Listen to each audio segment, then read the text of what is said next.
Thomas, it's up for grabs now! Magic ball from Bergkamp to Patrick Vieira! Oh, would you believe it? Oh, right, what a way to get it! Fabulous solo goal by Thierry Henry.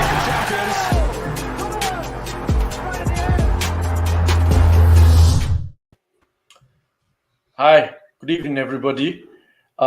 It's been a while, but it's good to be back and doing this Monday night show. And I've certainly missed Mo and Tom, and I've done things with Lev. So, and I speak All to right.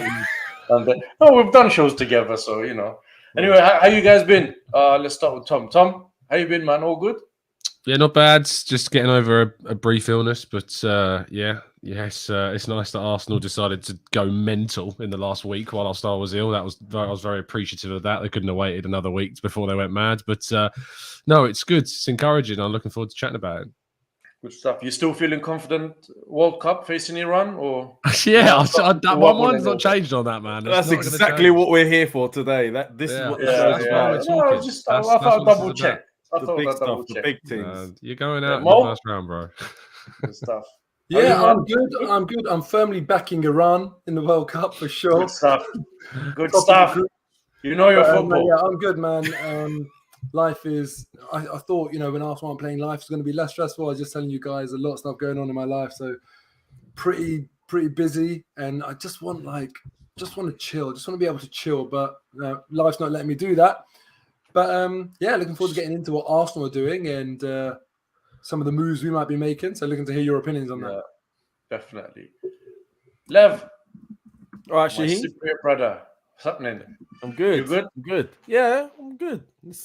Can't complain. Everything good? You've been strolling around Chelsea today? No, I haven't been strolling around Chelsea today. I've been doing a bit of work and just got a few other projects on the go. But no, life's good. Can't complain. And also from an Arsenal's perspective, there's a little bit of excitement going on. So it'll be interesting to see what comes out. I'm sure some of us aren't going to all agree, but no, definitely, I'm sure. But just before we start the show, for those of you who don't know, or you're still wondering, or you're not aware, we still haven't done this dinner that Lev is supposed to be doing. So wait, don't make it sound like it's we're still waiting. Why are you doing it? To be fair, and just the rail Mr. Levanja here still hasn't. What are you going to say for yourself, Lev? Well, I'm really sorry that I caused the rail strike. That's all I'm going to say. It's clearly my fault. It's all about trying to avoid paying this, and I've managed to pull on a few of my contacts and get a rail strike. Buys me a bit more time. Thank you to the rail team. No, we have to be fair to Lev. We said to him, look, you've lost the predictions. You have to stump up £200 ahead. And he said, fine. It's a good sport. And he said, fine. So I think we need to be fair to him. He's been decent enough to accept that he's. Oh my God. Yeah, that was ahead. Down that £200 ahead. So credit to him. Well, hopefully in the near future that will come to. Yeah, so good to see you got your priorities straight for today's show, Shaheen. It's going to be a chilled out show today. So brilliant. where do we start? Where do we start? Should we start with Eddie Nketiah? Yeah. So Eddie Nketiah has been offered the amount of money that we know, signed a new 5-year contract, been offered the number 14 shirt, which has seemed to have caused a bit of a drama in some corner of the fan base. Some people are not particularly happy about that. But mind you, I have also seen people that they've gone on different shows. On one show, they're extremely unhappy about it. And then on the other show, they seem to be okay with it now. So, no, it's just a number, there's no problem. Name names, Shaheen. Name names. I will not name names. I shall not name names. I will not name names. Tom, where do you stand on this whole number business and just Eddie Nketiah's contract? And why did you say two different things on two different channels, Tom? No, it wasn't Tom, actually. Must have been me. It could only be me. No. I just showed the other day talking about this, and I just said, look, if your opinion is that he shouldn't have got the number 14, that's fine. If your opinion is that it's fine that he got the number 14, also fine. If your opinion is that he shouldn't have got the number 14 and that leads you to go and leave comments of abuse on, Arsenal posts and tagging players, that's not fine. That's not okay. And I'm never going to, advocate for that. I'm fine. Everyone can have an opinion. Everyone's entitled to their view on it. But you've got to do it in a respectful and non-abusive way, which you should be able to do for anything surrounding Arsenal, really. And, I thought fair play to Ian Wright for calling out that supporter. Fair play to Gabriel Magalhaes for coming out and speaking out about it. Because, people are entitled to their view, but those guys are responding to people that have taken it across a line that I wouldn't cross with my own criticism. I wouldn't tag players. I'm not sure what was said, Tom. Somebody's because someone just added. The only thing I saw was Ian Wright and Gabriel coming out with saying things, but I don't know what has been said. Let me read you the tweet. So someone replied to the post that obviously had Nketiah tagged in it, I think, saying not good enough for the number 14. We should have let him go for free. That's a waste of time and money. And then Ian Wright replied saying, "What's the number? ? Why don't you say nothing if you have nothing positive to say to our players? You can never call yourself an Arsenal fan with negativity of this nature. Would you say this to Eddie's face? If not, STFU."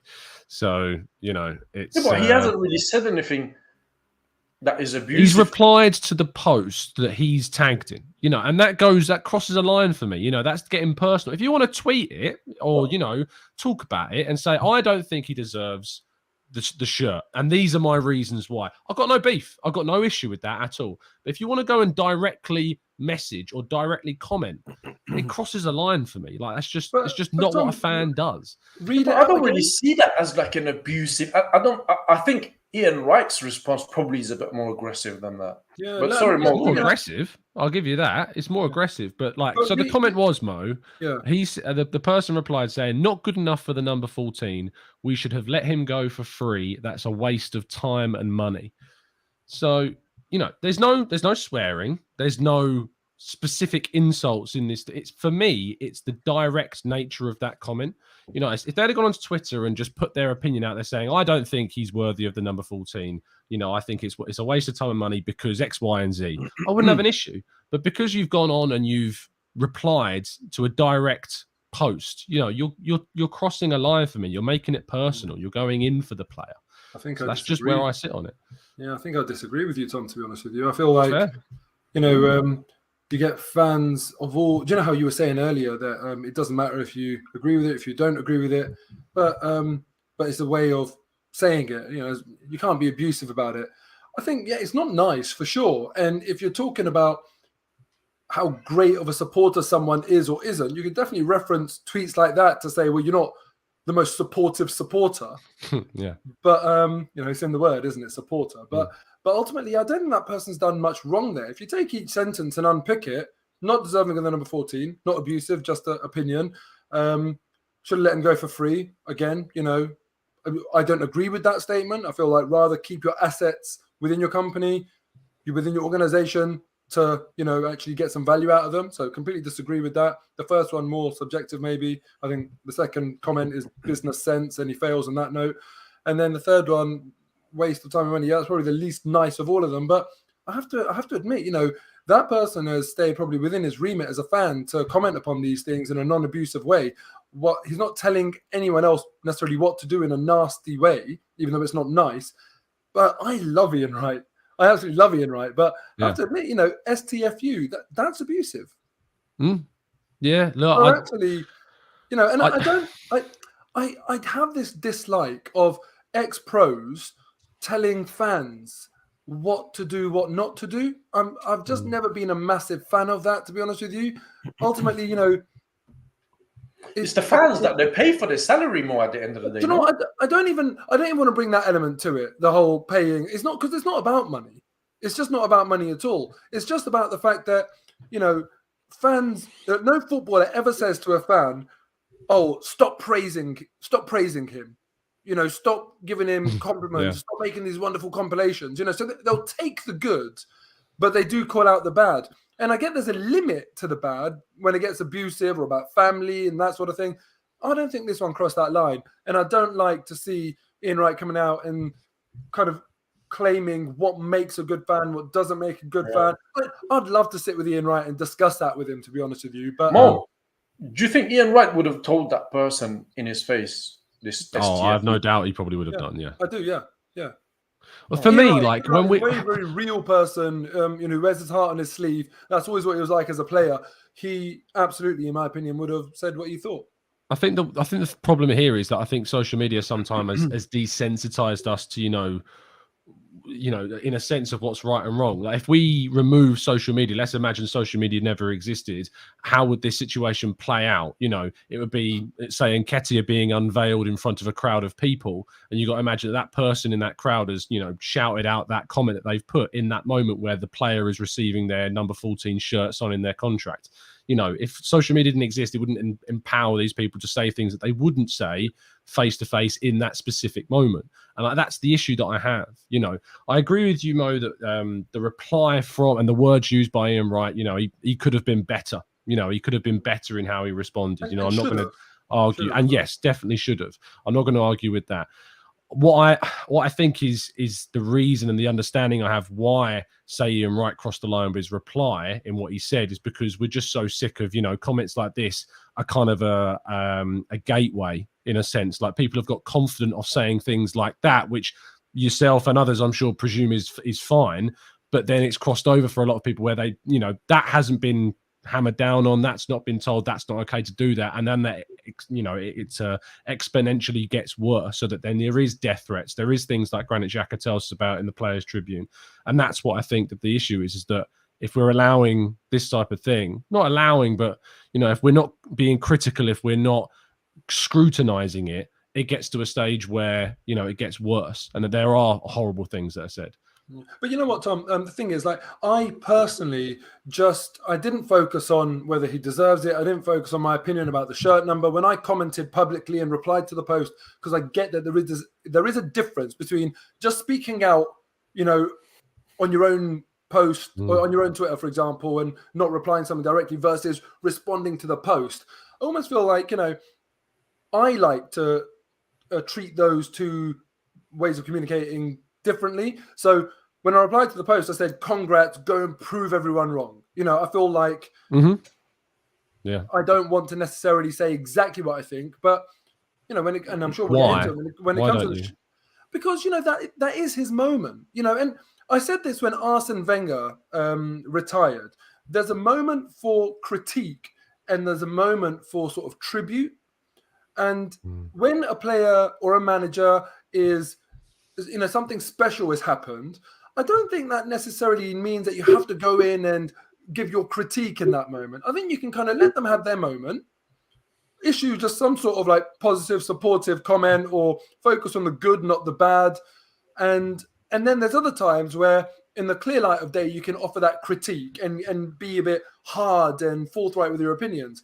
But yeah, I kind of feel like it sucks a little bit to take someone's moment away. It's special for them. So as a fan, I think to myself, you don't always need to like twist that knife in all the time. Sometimes you can just be like, good luck, mate. I hope you go and win the Golden Boot next year. However unrealistic it might be. And I got a comment back because I said, go and prove your doubters wrong. And someone was saying like, oh, you were here you want to try to be Mr. Positivity. And I was like, well, actually, I said nothing positive. I'm just saying, hopefully you go and prove your doubters wrong. I didn't say anything negative. I don't think it's a time to say anything positive or negative. But I don't think that guy who said that, even though that's not my idea of what a great supporter might be, did anything wrong. And unfortunately, as much as I love Ian Wright, I feel like he did do something wrong there. So, yeah, I feel like that one's a bit of an open and shut case for me. But I think the interesting thing that I wanted to ask you guys is, does a shirt number matter or not to you? I'm going to come to that, Mo. I'm going to come to that. Lev, you've been quiet on this. What's your thoughts? Well, I've just been observing what the guys are saying. They were getting into it, and it was quite an interesting debate. I mean, there's a few points. I mean, Mo, in general, it is correct. If you look at the content of what was said, it wasn't really, anything that was abusive. It wasn't anything. It was bitchy in a sense. He did it at a time where the lad's just been announcing a good, some good news for himself, and he's gone there and he's specifically done that. And there's no need for it. If you've got your opinions, as Tom rightly said, we've got loads of ways we can discuss it together. You don't have to go to him direct and sort him out. So, maybe you can look at it that way. But what I will say is this: we under the illusion that this is something new, and it's not. Because I mean, I stumbled on a show I was watching the other day, an old 80s ITV Big Match or something like that it was, yeah? And it was showing Terry Neal and the fans disgruntled, moaning about him. And, you know, there was loads of them saying things about him, and they were doing it in a pub or they were doing it outside the ground. The difference is you couldn't see it. Now it's on social media and people do it. It's accessible to everybody. So, you know, complaining about your team or the players is nothing new. And it is kind of a fan's right, in a sense, if they're not happy, to be able to voice it. I guess this whole subject matter has sort of lost the main thing in regards to, you know, the people weren't happy. Some of them weren't happy because they clearly felt that Eddie wasn't good enough.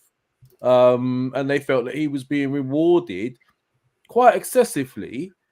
And when you look at it from a back, you know, from afar, I find it difficult myself to warrant 5 years and whatever it is that makes up 100 grand a week and the 14 shirt. And we'll go into the 14 shirt. I think the 14 thing it's become a bit blurred. I don't think it was specifically saying that number. It was saying, look at the players that have worn that number and look who's wearing it now. But we'll go into that, I'm sure.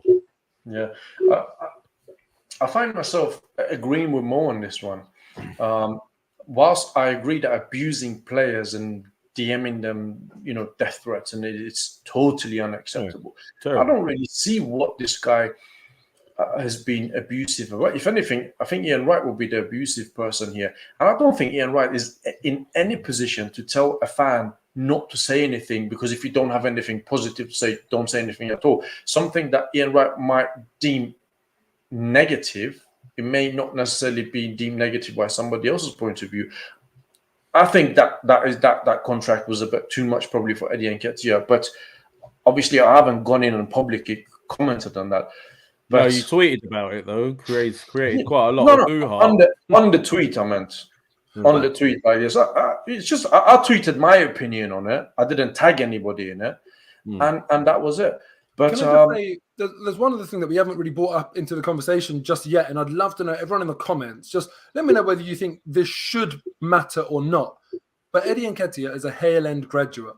Now, I feel like when Ian Wright is speaking, that's probably made him more emotional or passionate about this particular one. Maybe he wouldn't have reacted in the same way if this was, let's say, El Neni's contract or someone like Alexis Sanchez, you know, or Mesut Ozil or whatever back in the day. But the fact that there's a Hale End graduate. So does that matter to you guys? Does that change anything? Well, my position doesn't change, but yeah. I've had some time to think about this Eddie Nketiah thing more, to be honest with you, right? And I've done some research on his stats since he's been ever at Arsenal, how many games he's played, what he's scored. I think he's played about 59 games and he scored around 10 goals. 5 of these 10 goals have come in this run that he had. 2 against Chelsea, 2 against Leeds, 1 against Everton in the last game of the season. If that was a stat that was presented by an ex-player that we were going to get for free, let's say, and offer him 100,000, would everybody be saying, yeah, that's really good, go for it? Probably not. The fact that he's an academy player, I think everybody seems to have that emotional attachment to an academy player. That, oh, he's one of us, he's come through our ranks, you know, we should give him a chance. We should, you know. I mean, I've seen people I'm not going to mention names, on Twitter saying, well-earned and well-deserved. I'm not sure if I'll agree with that, but I can understand why they've done that from a business point of view. And probably the fact that there is not a lot of money available to the club to go and buy 2 really good striker has something to do with it as well. So that's my view on the whole Eddie Nketiah. And, you know, again, I hope he proves us wrong. Based on what I've seen of him in Arsenal so far, not the 5 games, everything. I have my doubts, but I hope he goes and gets 15, 16 goals a season, because that would mean my club will do better, my team will do better. I never want a player to fail, but I have my doubts. Yeah, I just want to say, just to put it into like real stark, relatable perspective for people. You know, you imagine your friend has gone and got a new job, and they say to you, "Oh, amazing! I've got a new job, this, that, the other," and you turn around and say to them, "Oh, well, they're not. That company's not the market leader," or you know, or yeah, but so and so earns more. It's just kind of like, okay, well, you haven't been abusive, have you? You haven't been abusive. You're entitled to say it, but you're a pretty crap friend for saying that, for taking the jam out of their donut in that moment. And that's what this is about. You've taken, I see Lev, you know the reference. You've taken the jam out of someone's donut for no flipping reason. You're basically being a little bit of a prick. It doesn't do anything, does it, Mo? It doesn't achieve anything. It's just not nice. It's just not pleasant. You wouldn't really do it in real life. And that's what I guess Ian Wright's problem is there. So I completely get that. It'd be like there's a word for this. It begins with C, ends with ish. And I'm not going to say it. There's 3 letters in between. It's that sort of behavior. So something ish thing to do. So just don't do it. I think that's the general thing there. You are entitled to do it, but there's loads of things in life that you're entitled to do that you probably shouldn't do. Do you know what I mean? Like you could do all sorts of things. So why bother? Yeah, you could just be a nicer person or pick your moments or your channels of communication a little bit more nicely. From my point of view, the fact that there's a Hale End graduate does mean that he gets treated differently to non-Hale End graduates. As far as I'm concerned, I'm desperate for them to succeed. And I'll probably give them a bit more time and a bit more patience than I will a big money signing or someone else. So for me, that does make a difference. But above all, if we didn't give him the contract, we'd all be sitting here having a podcast about Arsenal let another player go for free. And we'd be banging our heads against the wall, really, really frustrated. The fact of the matter is we could sell him in 6 months' time for 20 million and we'd turn around and say it was worth it because we're financially much better off. And the other bit of genius here that maybe people haven't picked up on, because as fans, we obviously we cherish Thierry Henry and everything about him like we do many of other legends. But for any organization, when you can commoditize something that has no value, that's a pretty bloody good place to be. So when it comes to stadium sponsorship, stadium name sponsorship, it's actually really smart. It doesn't cost you anything. Every single penny of that is profit. So it's a really, really smart thing to do. With shirt numbers, if that has proved an extra incentive for Eddie Nketiah and it's allowed us to maintain ownership of that asset, or perhaps he's accepted slightly less on the weekly to get the prestige of that number. For example, he might have wanted 120, but Arsenal said to him, "I'll tell you what, we'll give you 100k, but we'll give you that number." Listen, that means a lot to us, but in cold hard business, that number has got no value. So do you know what? You can kind of exploit that. You can commoditize that, and it's just smart business. So lay off the club, I think, for that. People have different opinions there, whether you have to earn it, whether it matters at all or not. But business-wise, whenever you commoditize something that has no value, it makes a bit of sense. Tom? Yeah, look, I think that the contract, I think you said why we're doing it, Shaheen, is because we don't have the money to sign 2 top strikers because we've got such needs in so many other areas to strengthen and I mean strengthen, not replace, like genuinely adds quality to the wide areas, to the defense. Like I don't think we thought we'd be going in for a £30 million defender, which I'm sure we'll talk about in a bit. Fabio Vieira that we've signed now as well. We're looking like we might get 2 central midfielders this summer, and he's more of the offensive minded kind as well. And Gabriel Jesus and Rafinha is going to cost a significant amount of money, as is the other positions that we're looking to bring in. We've already confirmed 3 players effectively, with Fabio and Turner to be announced very soon, and Marquinhos was the other one. And we've got a lot more to come, it seems. So I'm fine with that, Eddie and Jesus, if it is to be someone with the quality of Rafinha coming in the forward line. I think that gives you a lot of options. Fabio Vieira can play in a wide area as well. So I think what they're building to is kind of a similar situation to Manchester City, where like last season's Man City, not necessarily this one with Erling Haaland and Julian Alvarez, for instance, but kind of where you've got a lot of interchangeable but very capable attacking players that can play in multiple positions. So yeah, I'm fine with it because it hopefully means that we can do it. However, if we sit here in September and we've not done the business that we need to, then I'll sit back and say, well, we should have spent that money on another striker because that's a really key area. Fair enough. Lev, to round this up on Eddie Nketiah, because we've got a lot to get through. Look, for me, where I stand with this whole Eddie Nketiah situation. At the end of the day, yes, I can understand it from a business perspective, but at the same time, we're the club that allowed the contract to run down that low, and it wouldn't have been the first time we have done that. We've done that on numerous occasions. This is something of an Arsenal trait. We allowed players to run their contracts down and then leave for free. So, to counter your own error, it's not something I'm going to turn around and sort of pat you on the back for doing it. Fair enough, you've done it, okay. But for me, I don't think he's of the caliber that we require. And I would have rather had somebody else as backup to Jesus. I do hope we're not going in, like in a situation where we don't address certain areas and leave ourselves one injury away from referring back to players that have proven to let us down in the past. So for me, look, I would have preferred somebody else. I just don't see what the hype is. I hope he proves me wrong. I really do. But I just don't see what the hype is. Okay. You've been a little bit quiet, Lev, in this conversation, so I'm going to start the next topic with you. Go on. Should we be disappointed on missing out on Bissouma, or should we say the club knows better? You know where my stance on this is. Yeah, you always bring this I back. think this is one of those shows that we should have done on your channel.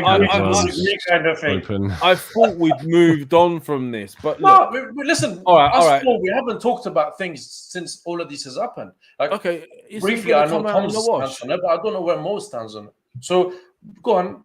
Well, firstly, I was deeply disappointed that our rivals got Bissouma ahead of us. I genuinely do feel that he would have added something to this team. And bearing in mind what happened to Partey last season and how it affected the whole balance of the squad, and that it was obvious that there was nobody else that could fill his shoes whilst he was injured.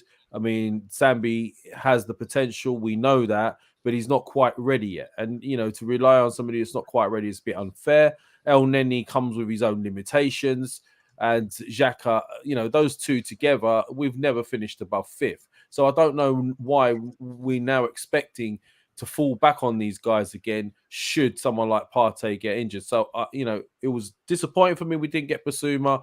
Then the target is apparently number one target was Tielemans. So we were told, look, the reason a lot of the fans were saying the reason we haven't gone for Bissouma is clearly we've identified Tielemans as our number one target. That has now started to fall by the wayside slowly. Every day I'm hearing it's less and less likely. If so, then I will be disappointed if we're not addressing the central midfield position. Yes, Vieira is good, but he's more of an attacking wide type creative player. We've got some options now, but the spine has to be strong. Maybe they're looking at Martinez. I don't know, in the sense of maybe he's, he could fit in when we need him to, or maybe he's looking at somebody else that can fit in there. But I want to see that we've got ample cover, the right type of cover where we don't derail halfway through the season. Okay. Mo? Look, for me, Bissouma for 25 million is fantastic business. A 25-year-old player with over 100 games of Premier League experience for 25 mil is brilliant business. And FYI, Tielemans fits that sentence as well perfectly. 25 years old, more than 100 Premier League games experience for 25 mil, rumoured. So when you look at them as a direct comparison then, do they do different jobs on the pitch? If they don't, then you have to say, well, which one's better? But if they do different jobs on the pitch, actually, it doesn't matter. For me, they do completely different jobs on the pitch. Yeah, they can play in vaguely a similar position, but Tielemans, in terms of goals, assists, chance creation, winning the ball back in the opposition half, all of that sort of stuff, far outweighs Bissouma. Bissouma, in terms of maybe aerial duels and strength and tackles and that sort of thing, far outweighs Tielemans. So, it's the manager's decision in terms of what sort of midfield profile he wants to get together. Now, if that is Tielemans and he wants to even deploy him in Bissouma's role, but he feels that actually he'll be able to do more for the team in a certain position and a certain style of playing, that's fine. The thing that people had an issue with, not so, to me it seems, is not so much that we were choosing Tielemans over Bissouma, but it's just that Bissouma was such a good deal that how can we not get him? And that's what I kept on saying to people, but Tielemans is equally as good of a deal. Tottenham have done fantastic business there. But the thing that I think has played a massive part in this is that Bissouma is currently under investigation for a really, really serious crime, if I'm not mistaken. And Arsenal, I know we profile players based on these sorts of things. And it seems to me as though potentially we have a higher bar in terms of who we sign based on their off-field activities. So I know for a fact that Arsenal profile players beyond what they do on the pitch. I don't know for a fact that that's the reason why we haven't signed Bissouma. But it doesn't take a rocket scientist to say, well, potentially it could be a factor. And I'm completely supportive of that. Do I want someone like that to be playing for Arsenal? No, I don't care how good of a deal it is. I just don't want that. If Arsenal signed Cristiano Ronaldo, who has paid a huge sum of money to a woman for some reason, I'm not comfortable with that. I don't care how big of a global superstar they are. I want stand-up people playing for my club. So on that basis, I'm not bothered about it. And I just hope that Arsenal go and get the Tielemans deal or someone of his caliber and nature and equally good value over the line.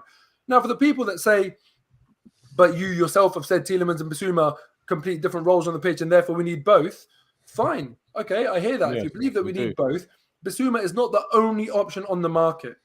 It's over to Arsenal now. We don't have to go and lose our minds over it right now. It's over to Arsenal now to say by the end of the transfer window or before the start of the season, hopefully, have we gone and found a good option other than Bissouma to strengthen our squad? And if we do that, then I think we're losing our minds a bit prematurely.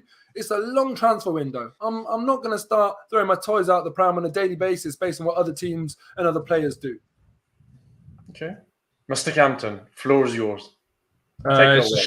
Short one from me. Just there's no justification to sign a player that's under investigation for sexual assault. There's just none, and I don't accept anyone's explanation for it. So that's simple. On a footballing level, he's a £25 million player who's very, very good at football. If you get a player of Bissouma's quality for 25 million quid, you're laughing. And that's why I agree with Mo in the sense that Tielemans is a very, very good player that you could also get for 25 million. Now, at the moment, it seems Arsenal are cooling their interest on him while they focus on other areas. Which, to be honest, if you on Tielemans, Tom? Yeah, we've called. I mean, I heard whispers last week that the stuff wasn't going particularly well with it, and then it obviously came out on Friday that we're calling our interest, and then Charles Watts has confirmed that today. So it seems like that's on the back burner. It's not done. It's not over. It doesn't mean we're not signing him. It just means that we're focusing on other things right now, and considering how many players we're linked with, that's a bit understandable. Yeah, if you can get a player of Tielemans' quality in for that amount of money, great. But the thing is, we've got Partey, Xhaka, Elneny, Lokonga. No matter what you think of those individual players, that's how many players we have that play in that area. And when you've only got Ødegaard, who's the only central midfielder that plays in more of an attacking sense, you can see why the club are looking to spend more money and to invest in that. Smith Rowe, of course, but he's an out-and-out 10 if you play him in the middle. Of course, Ødegaard, he's an 8 that can play deeper in an offensive sense. We don't have anyone on the other side like Tielemans who can play that. And now Fabio Vieira, of course, has come in who can also play in that position. So it's a case of we didn't have a Tielemans option. We had 4 players that could play where Bissouma currently do, to differing levels of quality that I know people are critical of, but we still have 4 next season for that area. That's why we've not gone in and we trumped Spurs for Bissouma, in addition to the obvious. Okay, fair. For those of you who want to find out and be up to date about what's going on every day and what's linked to Arsenal every day, you can check Young Tom at 8 o'clock in the morning at Guna Talk TV, and he does daily shows every day, and you can see who we're linked with, who we're not linked, etc. So, Tom, can you briefly tell us? I mean, you just talked about Tielemans a little bit. I will call that interest. In terms of Jesus and Rafinha and that, what's that? Martinez. Jesus and Martinez, yeah. Yeah. Can you give us a little bit of update as to where we are, kindly? Yeah, sure. So in brief, Jesus looks like it's one that could be agreed this week, fully, like all sorted. There was a brief scare with kind of Spurs looking like they might get interested, as they have done with a lot of our targets. But, agents have basically effectively flown in by this point, and it seems like that's going to be close to getting done very soon. Obviously, Fabio Vieira is done, and that'll be announced in the next 48 hours, I understand. So, either tomorrow or maybe the day after, we should see an announcement on the Arsenal website. Matt Turner, very similar, should be announced probably later this week. Played his last game, sat on the bench for his last game with the New England Revolution. Rafinha is the big one that's kind of dropping today. A report from Spanish Goal, who, the Spanish equivalent of Charles Watts, basically, reported that Barca aren't in the race at the moment. They just can't afford the asking price that Leeds are looking at. And so Arsenal have very seriously positioned themselves to try and agree a deal. Deco was apparently in London today. That's the Deco from former Chelsea and Barcelona. He's Rafinha's agent. The Deco, yeah, he's Rafinha's agent. He was in London today, reportedly, to have a chat with Arsenal. Arsenal want to get the deal done. Leeds is asking prices around the €55 million plus bonuses kind of realm. So similar price to Jesus if we end up signing him for £50 million. So you're looking at 100 million effectively on Jesus and Rafinha as two signings. And then the Tielemans situation, as I said, there was a couple of things dropped to me. I talked about it on my show on Saturday, I think it was, or Sunday, one of the 2 days, that someone mentioned to me that Tielemans ain't looking good at the moment. And then Sky, the specific guy who's really good with Leicester, whose name's escaped my mind, but he reported on Sky that Arsenal...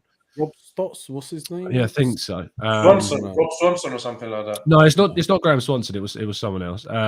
But he reported that we'd called our interest, and then Charles Watts fully confirmed all that today by saying, we've taken a step back. Not that we're not doing that anymore, or he's not on our list. But with the other targets that we've got, we're just focusing on them. You have to ask the question. It's difficult when you hear stuff, because when you do get information, obviously you have to respect where that's come from and respect what the person's telling you. So it's very difficult to come out and say specifically. So the way in which I try to do it on the channel is I ask questions to the chat box so they can work out pretty clearly for themselves what the issue. We have agreed terms with Tielemans for ages. Rob Dorsett is the guy from Sky. That's it. We've had terms agreed with Tielemans for ages. He's been open to come, wanted to come. It wouldn't have been a problem, getting him to agree to come to Arsenal. Leicester are open to selling, £25 million. It could have risen to around 30, 32 possibly, but they would have been open to selling. Arsenal haven't bid. We haven't put a single bid in for Tielemans at all. We haven't put an official offer whatsoever. So the question is, ask yourselves, why, if personal terms are not an issue, and we would know that Leicester would be willing to sell, would we have not made an offer? And we want Tielemans. So you've got to start questioning what the problem is there. So I think the hope is, why they've called it, is they're going to wait until later on in the window, see if Tielemans not kicks up a fuss as such, but kind of goes, what the hell is going on? Arsenal are moving for these other targets now, and I wanted to go there. Is that not a risk, if somebody comes in? Absolutely, and there are other teams interested. Spurs have an interest in him. There are other Premier League teams with an interest. There are teams on the continent with interest, and he's wanted Champions League football and actually had been opening to say no to that to go to Arsenal. But yeah, it's going to be tricky. The last one that I haven't mentioned is Lisandro Martinez at Ajax. David Ornstein broke that news a week ago that we'd made a bid. Sky then claimed that we'd made that back in May. £25 million that got rejected. Ajax want closer to 30 from what it sounds like. And I don't see why that would be a problem for Arsenal to go to. But Arteta clearly wants that, versatile option that can play left back and cover Tierney when he's not here. But also with Pablo Mari moving on, we'd need someone to compete with Gabriel for that left centre-back slot. And Martinez has been brilliant there for Ajax. He's also played in midfield for Argentina and Ajax. He played against Brazil for Argentina in defensive midfield. So he's got that versatility to him. So that is the state of play right now. Yeah. Tom, thank you very much for the fantastic update. But is there anything on the outgoings? Because that's something we're notoriously bad at. Yeah. So Nicolas Pepe's changed his agent. He did that so that he can try and get a move away from the club, and he's aiming to do that. The problem with that is that his wages are such a level at £140,000 per week that any club on the continent, and it would only be in the continent, to be honest, that would be after Pepe, find it tough. Marseille, Lyon, and Sevilla have all inquired about him, but there's been no offer at this stage. If Christophe Galtier goes to PSG, it'll be interesting to see, because obviously he was his manager at Lille, so it'll be intriguing what happens there.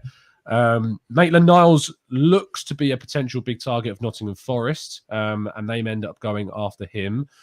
Bernd Leno, as we know, has been in talks with Fulham and looks like he could go there. Lucas Torreira won't be going back to Fiorentina because they really mucked Arsenal about with what they wanted. And Roma and Lazio are the two teams that are after him. Roma, I think, look to be the more likely at this stage. Can I just interrupt for a second? Yeah, of course you can. Is there any chance of Lucas Torreira staying at Arsenal? No. He doesn't want to stay. The club have told him effectively at this point that he didn't have a future at Arsenal last summer. That hasn't changed. And, they've renewed El Nenny's contract. If they hadn't have renewed El Nenny's contract, maybe there would have been a chance, but I don't think Torreira has any interest at all at staying at Arsenal. Okay. So that was a no, which is a shame because he got 3 Player of the Month awards for Fiorentina last season, so he's a decent player and we know that, and we're going to get a very low price when he goes. Pablo Mari wants to go back to Udinese, but they've got a lot of issues and we don't know what's going on there at the moment. Hector Bellerin also wants to go back to Real Betis. The reports that he wants to kind of rip up his contract aren't true. If you've seen them flying about, they're not true. He's Arsenal are hoping to get a transfer fee for him this summer. He has interest beyond just Real Betis. Roma are also interested in him as well. So it might be that because obviously they wanted Maitland-Niles to play wing back, it didn't work out. So they're looking at possibly Bellerin, who had a really good loan spell at Betis. He played really well in La Liga. So he might go there. I'm trying to think of anyone else that possibly could go. Tavares is the last one. Atalanta have an interest in him. And there was a crazy report. I can't remember where the source was specifically, but there was a crazy report that said that there was a 40 million euro asking price from Arsenal on Tavares. I don't think that's true. I think Arsenal would accept a fee significantly lower, but I don't know if they're considering actually selling him. They're definitely considering loaning him for a year, but I'm not sure how open they are to a sale unless it was for a fee that would just, tempt them into one. But that, I think, is pretty much it. Omar Rekic has gone to Sparta Rotterdam on loan. Harry Clark's gone to Stoke City on loan. And that's, I think that is everything. Thank you very much. It's a very comprehensive update. And Mo and Lev, you've heard that now, everything, incoming and outgoings. What's your reaction? What's your thoughts? You want to go first, Mo, or shall I go? Well, I'll say one thing and then you go first. One hell of a roundup, Tom. I know. You talk about it every day. Or something. Fantastic. Harry Clark and Omar Rekic as well. The fact that you got those in there, that's fantastic, mate. Haven't they put some sort of a clause in there that he has to play a certain amount of games as well? Oh, yeah. So the reason why Omar Rekic isn't going to Lille is because Lille weren't willing to have that clause where he has to play games, whereas Sparta Rotterdam were willing to have that. And, Harry Clark's interesting as well because he went to Hibs and then went to Ross County, then went to Hibs. And they had him on an 18-month loan with 3 break clauses. And clearly Arsenal activated the first break clause and now sent him to Stoke. So that's a weird one. Oh, Daniel Ballard might leave as well. Millwall wants him and Sheffield United want him as well. So there's another one. Well, well played. Take a bow, Tom. Over to you, Lev. Oh, well, William Saliba's staying. So that's a good one. Yeah. Right. Is he finished now, Tom? Is that I'm done. I'm muting All myself. right. Cheers. Yeah. Well, how do I feel about it? Look, I know you're a big fan of Tielemans, so yeah, I'm a big fan of Tielemans. I am a big fan of Tielemans. I'm one in the camp that thinks we needed 2 in midfield. I would have rather we moved on from the likes of Xhaka and El Neni and brought in 2 others, maybe a Tielemans and a Bissouma type. Listen, when I was annoyed at the Bissouma thing, yes, the deal was a great deal, and I did like him as a player. But more importantly, I just want my team to address the areas where I think will leave us a little bit weakened. Now, the one that excites me a lot is the Rafinha one. I do like the sound of him. I think he would bring a lot to the team. I do rate him highly, but none of this is, all of this is great to talk about, but the team's balance has to be right. So I just want to see my team address central midfield. I don't want them to leave Tielemans and forget about it. And then if they get in the likes of Rafinha in and people like that, then maybe they can make do with Eddie as a backup striker. So that's what I'm hoping for. I just want them to address the areas that need addressing. Okay. Mo? Yeah, I mean, look, I just think that it's not something I worry about too much in terms of transfers. I used to get emotionally invested in it. I don't anymore. I spoke to Ivan Gazidis and he said one thing to me that I challenged him on. He said 99% of it is just rubbish. And I said to him, right, sounds like that's a figure of speech. What actual percentage do you think is rubbish? And he said, no, it's not a figure of speech. Literally 99% of it is rubbish. So when things get to a level like Fabio Vieira, then fine, I pay a bit of attention on. But once, with fans, we very quickly get used to what we've done, and then we focus on what still needs to do, and then we will hear a whole host of rumors. Like as an example, the Rafinha one, I'm still of the opinion that I don't even know if that's got any validity to it whatsoever. I haven't heard it from really, truly reliable sources where I feel like, I believe in this. So I don't care too much. I just want Arsenal to, by a decent time, not the end of the transfer window. I can't even remember if it's before the season starts or not. But before the season starts, so they have some pre-season, I just want Arsenal to address the areas in the squad. So far, the noises are positive. We're looking at a left back, very much needed. Goalkeeper, that's needed, provided Leno goes. That central midfield area, much needed. Striker, much needed. So listen, I'm happy. All the noises are there, but what's the noise without actually getting it over the line? So I'm patient. I don't trust the club. Don't get me wrong. I don't trust the club that they will go and do things, because last season I was like, surely we have to, and we didn't. But our squad is tiny. It really is tiny, and we've got European football next season as well. So I've said this before and I was wrong, but we must. Surely we must, and hopefully we will. Okay, yeah, I agree with what you said as well. And there's one thing that I want to see Arsenal this transfer window do rather is I want them to sign players who come in and contribute straight away. For the likes of Tielemans, the like of Rafinha, because the likes of Jesus, because there is no settling period. There is no let him get used to the league and all that rubbish. The guys can come in and start contributing straight away. I'm happy about these type of players coming in. And some people say, you're negative, you're this, that. And I'm not. I just want my team to do well. And I'm going to introduce you guys to a feature that we're going to see a lot more of next season. Right, something that I'll be using this now as well, and I want to finish this show with a bit of positivity, So I hope I won't cock this up. Bear with. You need a jingle really for this bit, otherwise it's just awkward. What? What's this one saying? Mo, talk to me. You like this? Let me. It's too small. It isn't. I was thinking it might be a bit small. If you press Control, can you guys read it on your mouse. You can make it bigger. Scroll on your mouse. Make it bigger. Make it bigger, Shaheen. Press Control on your keyboards. Hold it down, and then your little scroller on your mouse. You should be able to zoom in. I can't, man. No.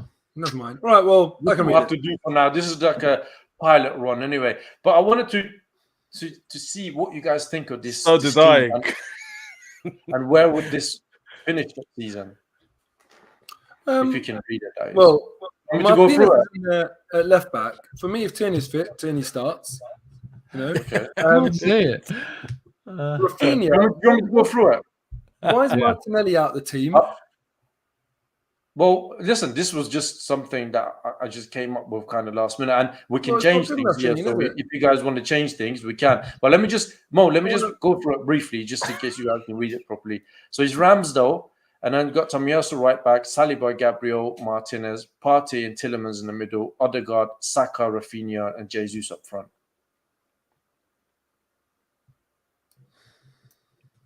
Where does this team finish? Well, it's hard, isn't it? Because if we're talking about our transfers and saying where are we going to finish, surely other teams are going to be saying that. So it's a continually moving piece. Do I think Arsenal are going to do better business than Man City, Liverpool, Chelsea, Tottenham, Man United this transfer window? I mean, if we don't do better business than Man City, Liverpool, Chelsea, we're definitely not finishing above them. And right now, Tottenham are in a strong position given the Champions League funds that they've got as well. So that's a bit nerve-wracking for me. And Man United are going to have a lot of cash, and I wouldn't be surprised if they do a lot of business. Talking about Frankie de Jong, brilliant player to come in. So with all of that, where does this team finish? Probably fifth. Oh, no, surely. The disappointment. If we had the disappointment of Tom Canton. But what you're saying, Mo, is that Arsenal can spend, if we think about it, Rafinha 50 million, Jesus 50 million, Tielemans 25 million. So you're already up to 125. Martinez is another 30, so it's 150 million. If you think about on top of that, we're looking like we've already brought in Fabio Vieira, so that's another 30 million. Marquinhos 5 million. So that's all of this team, including those other players, 190 million spent, and we still finish fifth. Like that's. Well, Tom, that's the thing. It's like we might spend 190 million, but how much are United going to spend? How much are Chelsea going to spend?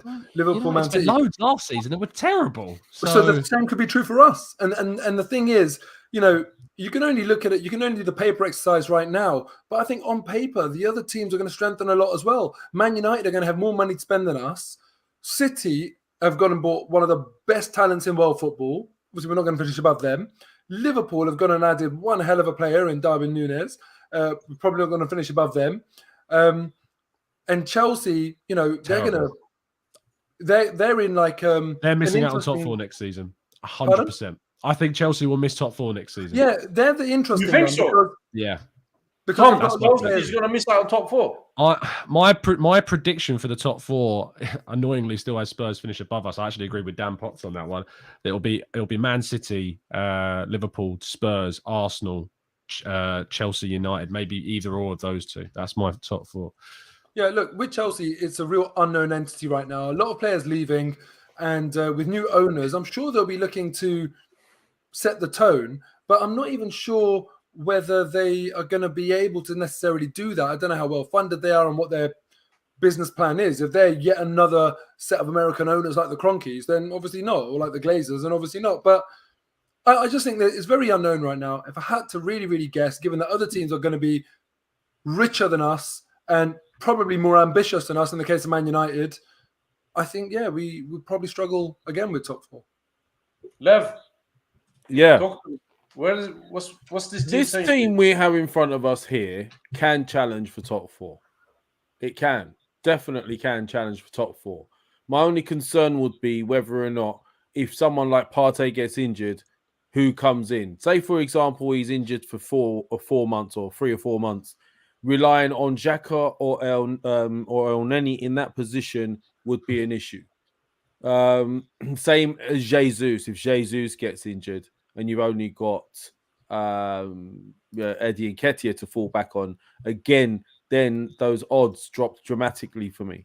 So this team here, a healthy team, it stays healthy, it can compete for top 4, definitely. Okay.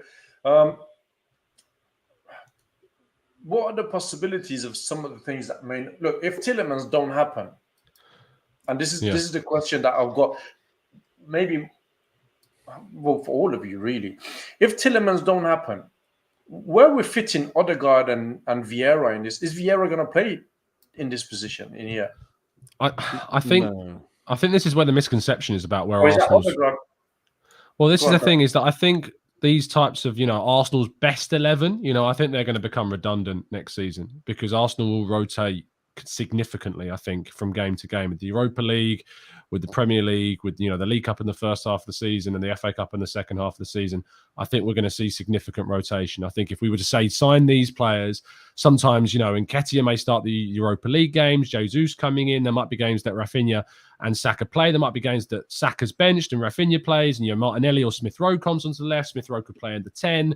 You got Tielemans, Partey, Lokonga, Xhaka, or another centre midfielder if we don't get Tielemans. I just think the idea of these perfect 11s, and even like this 11 here, I think Tierney probably starts over Martinez on that left side because Martinez is by trade a centre back anyway. So I think that we will see rotation. No, that's all right. I just think that Martinez coming in, what it does is when Tomiyasu, as we know, has his fitness problems, and we have to use Cedric or Brooke Norton-Cuffy if he really does impress. I'm just a bit. This is my area of concern here. Right? Because Partey is Partey. If he gets injured, that's obviously one thing. But if we're not getting Tielemans, then we're back to Granit Xhaka. So then we've got, imagine if we've got Xhaka here, right? So that's same as last season. Where's the improvement? Oh, Vieira coming in, Partey staying fit. We're saying where's the improvement? As I said before, if Partey had been fit those last 10 games, we get Champions League. I have no doubt about that. So you've already got a midfield that should have got top 4. We should have got top 4 if Partey had been fit those last few games. So you've got a top 4. If he gets injured again, Tom? Then the point is that we've got the players. People talk about Lokonga's not ready. That's the tagline that gets thrown around all the time. And my always response to that is, how does he get ready? How do you get Lokonga ready? And the answer is you play him.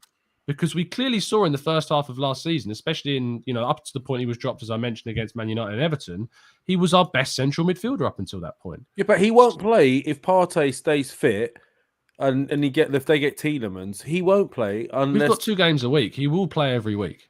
I don't know, mate. Listen, I just... Lokonga is a quality player, as in potential wise. But I just don't understand why we're falling back on Xhaka and El Neni again. That's my concern. And Lokonga. All right, and Lokonga. Whoa. But I don't know what the resistance to Lokonga is so much. there is no resistance. Like I do think he's got potential. I just don't think he's 100% ready to run the central midfield against the top teams out there in the Premier League. It's physical. It's very physical. I'm just not sure he's quite ready yet. That's all. Fair enough. Mo, what about you? Where do you stand on this?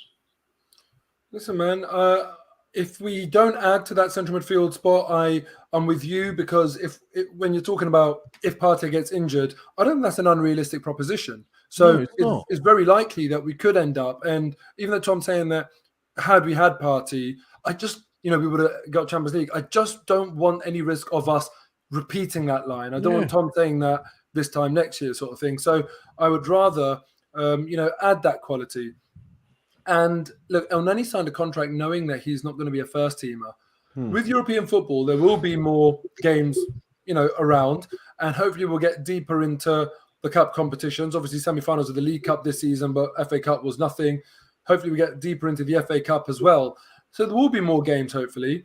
And I think that, we do need more squad players. And look, if, for example, we do go and sign a Tielemans, for example, and Xhaka then steps up and comes in if Partey does get injured, I trust that depth a lot more, and than I do our current depth. And when we are going to Lokonga at the business end of a season, he's a very good player, but I'd rather we weren't reliant on him. I'd rather we were kind of able to be a little bit more picky about choosing when to play him rather than needing to play him, if you get what I mean. So, look, we have to add in that midfield area. Hugely, hugely important. As is the left back because of Tierney's injuries, likewise midfield because of Partey's injuries, and as is the striker, maybe the most important of them all, because that's not even about injuries. Even fully fit, we're just nowhere near the level we need to be up front. The fact that we're saying that had Partey not been injured for the final part of the season, we would have made top 4 is exactly the reason we should be saying, well, if that does happen again, we're going to make sure we've got the right man to step in. And exactly the reason why we shouldn't have gambled in January, why we should have added in January. Missed out on Bruno. Yeah. Remember how we all felt in January? We were all upset that the club was sort of gambling and the gamble didn't pay off. If we don't strengthen, then we're doing the same thing again. And it's not good enough. Agreed. I mean, look, we still got some time left under the season. So as Mo said, not under the season, under the window. So as Mo said, it may not be the right time to start putting our hair out and say, what's the carry? The only thing I wish they do for a change is that, comes first game of the season, Palace away, we are ready. The signings are in. They've had a pre-season. The team is ready. Because if that's not the case, look, Palace away, normally we're not great at anyway. But at least I just hope that they get things in place. So when that fixture comes, we're ready and we can start competing from day one, not, third or fourth game in the season. We've been going out for about an hour. We can do another hour, I'm sure, but Tom is not feeling 100% and everyone's got things to do. So, is that why we're not doing another hour? Because Tom's not feeling 100%? No, I can go. You guys can carry on if I'm you just want. conscious because he's not feeling well. He needs to rest as well. So I do care about my fellow podcasters as I do. So final thoughts going around. Oh, by the way, before I do that, Lev, do you think it's acceptable that we've got about 450, 500 people watching and only 85 likes? Well, clearly it's not, because a good chunk of them are just freeloading. I keep saying it. So at least, come on, give us a little tap on the mouse. Give us a like if you haven't already. It's like unacceptable, guys. Come on. We thought we'd do this on a Monday night. We'll bring the guys back together for some transfer special. We talked a few things. Just give us a like. It helps the show. It helps the channel. Obviously, it helps the video go around as well. So much appreciated. Mr. Canton, take it away. Thanks for having me, as always. Appreciate you being patient with me. I've been a little bit ill, but we're on the mend and hopefully should be back firing fit soon. You can check out the morning show at 8 a.m. every day. We just did a tactical breakdown on Rafinha on the channel as well. Lots of statistical comparisons to Gnabry and Saka and Kulusevski as well. So it's worth having a check of that if you want. How did you do? Thank you. He did very well. Yeah, did very well indeed. His expected assists are insane. Like he got mugged of so many assists that he should have had. Like, yeah, he should have had way more assists than he did. So, yeah, check it out. Very good. Very good. Mo? What I would say is that, look, last season, Sky Sports or BT Sport, can't remember which one it was, when they saw the fixture list, they saw Arsenal. Typically, at the start of the season, Arsenal are very underprepared. They saw Arsenal playing Brentford, their first game in the top flight, in a brand new stadium, under the lights on the Friday evening before any of the other teams play. People are desperate for football. There's all that pent-up demand. And you have one game that the world's eyes and attention is focused on, and they picked it. They picked the game, and they thought, what could happen here?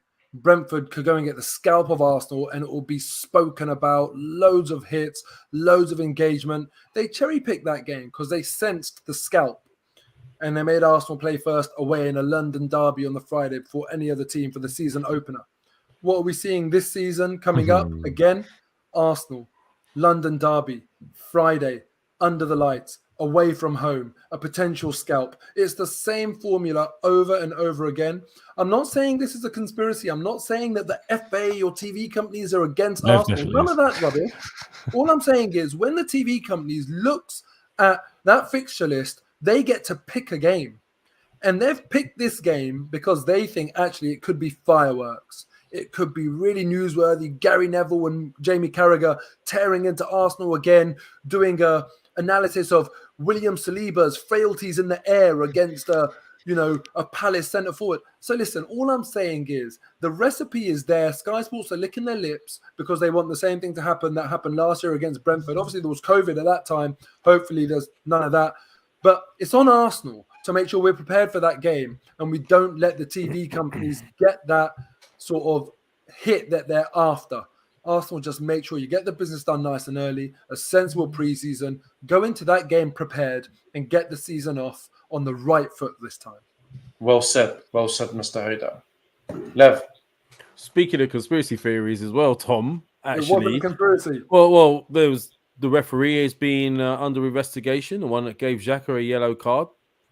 Remember that? Was yeah. that, Yeah, was so that not Paul Tierney? it's being investigated right now. Yeah, Xhaka's got no wrongdoing apparently. No. He's clear, Xhaka's got no wrongdoing. They're looking into the referee.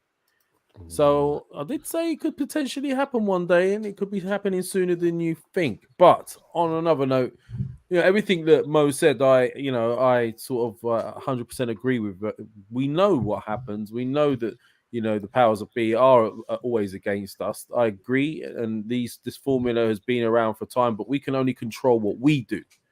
So I'd like us to go out there knowing if Arteta knows this is what happens to us, knowing that they want us to fail, don't give them that opportunity. Go and get your business done, like Mo said, nice and early, but go and get the right players.